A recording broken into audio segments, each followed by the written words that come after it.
The year is 480 BC. The place is a narrow pass in northern Greece, known as Thermopylae, Hot Gates. On one side, a sheer mountain wall that touches the clouds. On the other, a jagged cliff that drops straight into the churning sea. And in the middle, a road so narrow that only 2 wagons can pass This is not just a road. It is the throat of Greece. And standing in this throat is a small knot of men wrapped in crimson cloaks and bronze armor. They are the iron. From the east comes the wind. King Xerxes of Persia, the king of kings, has brought an army so vast that history trembles to count it. Herodotus claims there were millions. Modern historians say hundreds of thousands. It doesn't matter. To the men standing in the pass, the Persian army looks like a moving ocean of steel and gold. They drink rivers dry when they march. Their arrows are said to block out the sun. They are a force of nature. They are the wind that intends to blow out the candle of Western civilization. Leading the defenders is Leonidas, King of Sparta. He is not a young man. He is in his 50s, a lion with a graying mane, scarred from a lifetime of war. He has brought with him only 300 Spartan citizens. These are not just soldiers, they are the bodyguard of the king. Each man has a son back home to carry on his name, for they do not expect to return. Alongside them stand a few thousand Thespians, Thebans, but the spine of the defense is Spartan iron. The Persians arrive. The noise is deafening. The sound of marching feet, the neighing of horses, the cracking of whips. Xerxes sets up his golden throne on a nearby hill to watch the slaughter. He expects the Greeks to run away at the mere sight of his power. He waits. 4 days pass. The Greeks do not run. They are seen combing their long hair and oiling their armor. They are preparing for a festival of death. Xerxes sends a messenger. A single rider gallops up to the Spartan line. He looks at Leonidas and delivers a simple offer. Deliver up your arms, kneel, and you will live. Leonidas looks at the massive army behind the messenger. He looks at his 300 men. He grips his spear. 2 words leave his lips. 2 words that will echo for eternity. Molan lave. Come and take them. The wind begins to blow. Xerxes unleashes the Medes and they rush forward like a tidal wave, shouting, screaming, expecting to crush the small Greek force, but they crash against the iron. The Spartans lock their shields together the phalanx. It is a wall of bronze. The Persians have wicker shields and short spears. The Spartans have heavy hoplon shields and long dory spears. It is a massacre. The Persians run into the spears and die. They climb over the bodies of their dead comrades and die.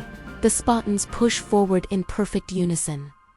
Step, thrust, kill, step, thrust, kill. It is rhythmic. It is industrial. The narrow pass works against the Persians. Their numbers mean nothing here. Only the men at the front can fight, and the men at the front are dying by the hundreds. The first day ends. The ground is slick with blood. Xerxes is furious. He has lost thousands, and the Spartans have barely lost a man. The second day dawns. Xerxes decides to send in his monsters. The Immortals. These are the elite shock troops of the Persian Empire. 10,000 men who never speak. Their faces covered in silver masks in legend or cloth wraps. They are the silent killers. They march towards the hot gates. The Spartans see them coming. They do not flinch. The battle is brutal. Dust rises, mixing with the sweat and blood. The Spartans feign retreat. They turn their backs and run. The immortals, thinking the Greeks are break their formation and charge. Suddenly, the Spartans spin around. The trap snaps shut. The phalanx reforms instantly. The disorganized immortals are slaughtered. The iron holds. The wind cannot move the rock. Xerxes leaps from his throne in rage 3 times that day. He cannot understand it. How can a few hundred men stop the masters of the world? But history is often turned not by strength, but by treachery. A local Greek man named Ephialtes, driven by greed and the promise of gold, goes to Xerxes. He tells the king of a secret goat path, a narrow track that winds through the mountains and comes out behind the Spartan position. Xerxes smiles. The wind has found a crack. Under the cover of darkness, the immortals march along the goat path. The Phocian guards stationed there are taken by surprise and retreat. The path is open. The Spartans are surrounded. Dawn of the 3rd.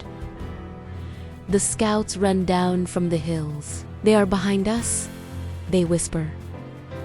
Leonidas knows this is the end. He calls a council of war. He tells the allies, the Thespians, the Thebans, the others to leave. Go, he says, live to fight another day. Save the cities. Most of the allies leave, but the 300 Spartans remain. They cannot leave. Spartan law forbids retreat. A Spartan returns with his shield or on it. To run is to die a death. Worse than physical death is social death. Interestingly, 700 Thespians refuse to leave. They choose to stand and die with the Spartans, a sacrifice often forgotten by history. But just as noble, Leonidas looks at his men. They are tired. Their armor is dented. Their spears are broken. But their eyes are clear. Eat a good breakfast. Men, Leonidas shouts, his voice booming over the roar of the wind. For tonight, we dine in Hades. They do not wait for the Persians to come to them. They march out into the wider part of the pass. They want to take as many of the enemy with them as possible. The battle is chaotic. Spears shatter. Swords are drawn. The Xiphos, the short Spartan sword, goes to work. They fight with the fury of trapped wolves.